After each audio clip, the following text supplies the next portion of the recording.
Tak henti-henti Kang Deddy Mulyadi, Gubernur Jawa Barat yang selalu diserang, bahkan eh, banyak oknum-oknum termasuk dari kalangan pemerintahannya tersendiri. Kali ini datang dari salah satu DPRD Provinsi Jawa Barat yang menyindir Kang Deddy Mulyadi dengan sebutan raja, atau dengan bahasa lain Kang Deddy mau dipanggil raja.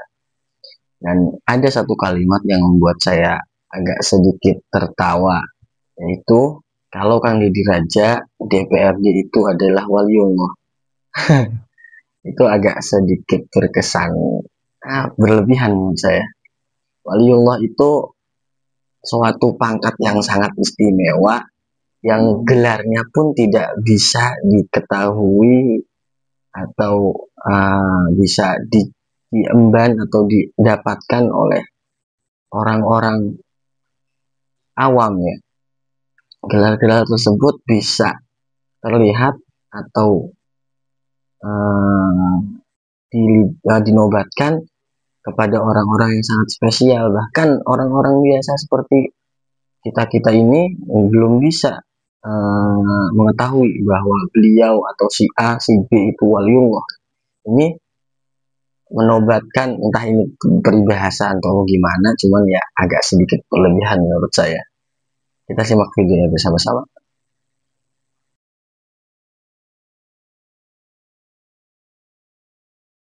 Saya ingat dahulu pimpinan, sosok orang yang tidak mau dipanggil dirinya,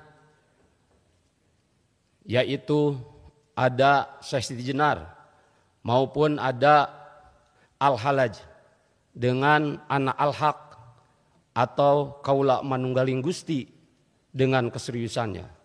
Maka pada hari ini di tengah kelakarnya kita bisa lihat bahwa kemarin Pak Gubernur tidak mau dipanggil gubernur, ingin dipanggil raja ketika ada kelakar, tidak ingin mengobrolkan anggaran bersama teman-teman di DPRD. Maka pada kali ini di tengah kelakar berikut keseriusan, kita yang ada di sini bukanlah anggota DPRD, tapi para waliullah yang akan selalu ada membisiki para raja. Sekian dari saya, wallahul muwaffiq ila aqwamit thoriq. Wassalamualaikum warahmatullahi taala wabarakatuh. Depan Deddy Mulyadi, anggota DPRD Jabar, singgung ada gubernur maunya dipanggil raja.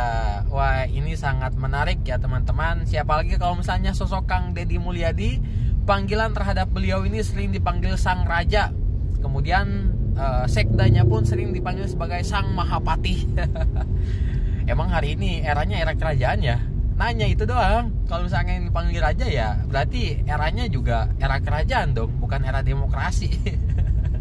Ngeri-ngeri sedap ya. Memang saya sepakat ya atas kritik yang disampaikan oleh salah satu anggota DPRD Provinsi Jawa Barat dari fraksi PKB, mau dipanggil raja tapi tidak mencerminkan terhadap sifat-sifat sebagai raja ya. Apa saja sifat-sifat di antara sebagai raja? Yang pertama adil ya. Adil itu menempatkan sesuatu pada tempatnya. Kemudian bijaksana gitu kan, bijaksana dalam bersikap, bijaksana dalam membuat kebijakan ataupun yang lainnya. Lalu kemudian peduli terhadap rakyat. Oke lah, kalau misalkan poin 3 KDM ini sosok yang sangat saya kagumi juga sebetulnya ya. Kagumi, dia selalu belusukan terhadap masyarakat dan sering membantu masyarakat kecil. Namun karena memang hari ini eranya demokrasi, nuansanya juga dibingkai dengan nuansa politik. Jadi tidak pas kalau misalnya memang sosok KDM ini dipanggil sebagai seorang raja. Ya, gak ada raja-raja. Yang ada tetap presiden, gubernur, bupati. Kemudian saya juga menyarankan bahwasanya di bawah nahkoda Kang Deddy Mulyadi ini tidak one man show. Kemudian kebijakan-kebijakan yang dituangkan pun ya jangan seenak-enaknya KDM gitu kan. Saya sangat mengapresiasi bahwasanya terobosan yang dilakukan oleh KDM ini sangat visioner, inovatif gitu kan, dan cepat ya. Dan masyarakat butuh itu hari ini. Namun lagi-lagi memang tidak bisa seperti itu. Ada mekanisme dan ketentuan yang harus dilakukan.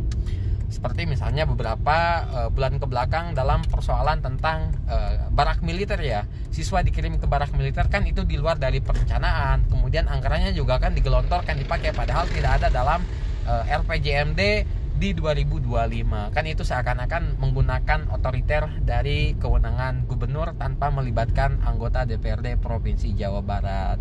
Ya. Kemudian satu lagi nih, pertanyaan terakhir kepada sosok KDM. Bapak, saya tahu ini KDM ini dulu itu di fraksi Golkar. Nah, ada insiden apa sih Pak? Kenapa Bapak sampai berpaling dari fraksi Golkar menuju fraksi Gerindra? Itu aja Pak. Geus Maulana Yusuf deui ya, anggota Dewan ti PKB-nya, deui nyerang KDM ya. Biasalah kritik nama loba. Nganu lucu, cek Maulana Yusuf, gubernur kemarin dalam kelakarnya tidak mau dipanggil gubernur tapi mau dipanggil raja. Dan kita di sini adalah para waliullah yang akan selalu membisiki sang raja. Anjir anggota dewan ngaku waliullah. Aduh Gusti, wali murid tuh. Wali nikah bener Maulana Yusuf mana. Tapi bener ketang wali. Pak Maulana Yusuf mah wali anjir. Yang ngewa nya lieur. Aduh Gusti. Eta anggota dewan ngaku wali Gusti nu mah serupa-rupa wae aduh. Di PKB geus aneh-aneh wae. Ya Maulana Yusuf ya gara-gara dana hibah ditutup jadi liar kieu benang sirah. Aduh. Disebut stand up comedy da teu lucu aja. Begitu nama serius ngomong gitu teh. Aduh. Pak Wali anjir anggota dewan wali nya ngewanya liar. Aduh. Bener geus alabatan budak PAUD ngelakuana ya. Parah anjir.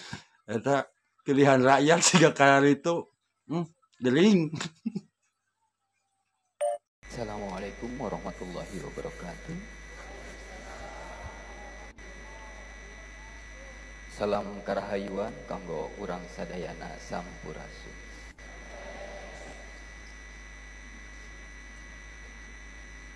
Nukusim kuring dipi hormat Gubernur Jawa Barat Kang Deddy Mulyadi. Tepuk tangan kali Kang Deddy Mulyadi.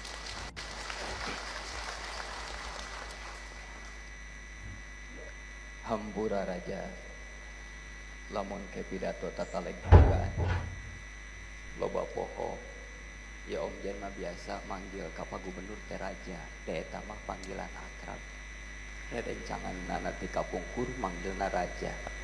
Anu kadua Om Jen tos bersumpah moal nyarios lamun teu acan ditaros moal pidato dihareupeun dua jelema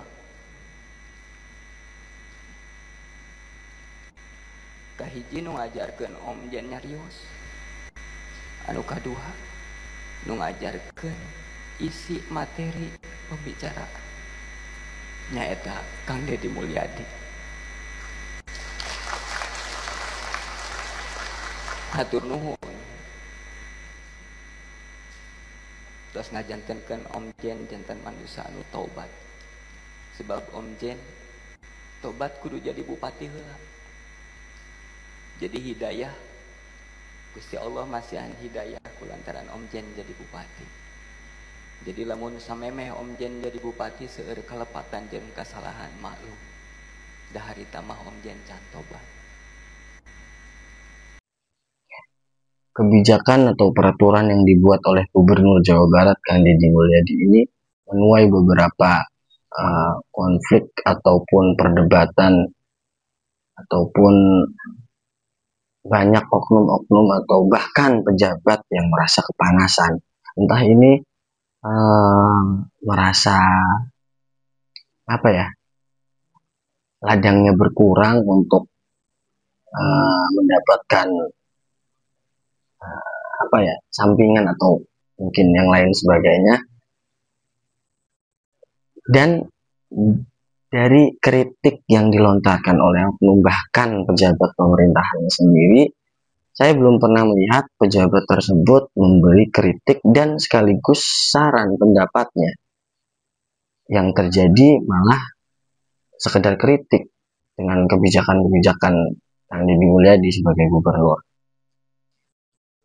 Lalu masyarakat menilai bahwa apa yang dikritikkan itu terkesan omong kosong gitu.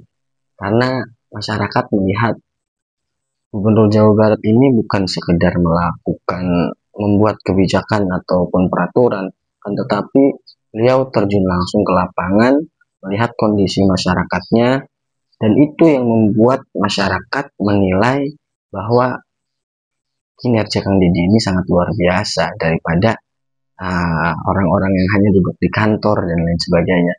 Makanya ketika ada kritik dari oknum atau pejabat yang notabene belum terlihat kinerjanya, akan menuai kontroversi, bahkan diserang, bahkan dihujat oleh netizen, itu ya. Dan kritik ini yang menyindir Kang Deddy langsung di depan, yaitu salah satu dewan ini, kalau nggak salah dari fraksi PKB ya, ada di Komisi 5 yang membawahi salah satunya bidang infrastruktur, sekolah, dan lain sebagainya. Dan peraturan yang kemarin saja yang membuat ramai para netizen, yaitu tentang kebijakan yang dibuat oleh Kang Deddy Mulyadi mengenai rombel sekolah atau rombel kelas per kelas maksimal 50 siswa ya. Dan dari Komisi 5 ini belum ada, mungkin saya belum tahu atau belum ada saran yang diberikan terhadap kebijakan tersebut, mungkin masukan, karena siapapun orangnya, siapapun pejabatnya sama, notabene yaitu manusia biasa, ada kekurangan dan ada kehilafan mungkin ketika mengkritik, dan lebih baiknya sekaligus memberikan saran ketika kebijakan tersebut menuai kontroversi gitu ya. Ini yang ada malah saling sindir-sindiran antara pejabat-pejabatnya. Bagaimana Indonesia akan menuju Indonesia emas yang diinginkan gitu. Pejabat-pejabatnya saja dengan hal-hal yang bisa dibilang kecil ya, hanya timbang panggilan raja itu mendapat sindiran, saling sindir. Seharusnya ayolah bareng-bareng masyarakat, pejabat, ataupun seluruh warga Indonesia bersatu menunjukkan potensinya masing-masing untuk menuju Indonesia emas. Saya yakin orang Indonesia ini semua mempunyai inovasi, yang muda yang tua mempunyai pemikiran. Kalau pemikiran atau inovasi itu disatukan, mungkin Indonesia akan menjadi negara yang cepat berkembang, maju dan mandiri. Tidak bagi saya ya itu, di Indonesia ini rata-rata hal-hal receh saja viral gitu ya, bahkan sampai ya membuat masyarakat awam tertawa, kenapa sih pejabatnya seperti ini, atau kenapa sih hal-hal yang receh seperti ini harus ramai diperbincangkan. Padahal banyak sekali yang harus dibenahi, harus ditata agar negara ini menjadi negara yang maju dan dipandang terhormat ya, walaupun sekarang juga Indonesia pasti sudah terhormat di mata dunia, tetapi ayolah bareng-bareng SDM diperbaiki agar masyarakat Indonesia melek akan teknologi. Mohon maaf apabila ada salah-salah kata. Assalamualaikum warahmatullahi wabarakatuh.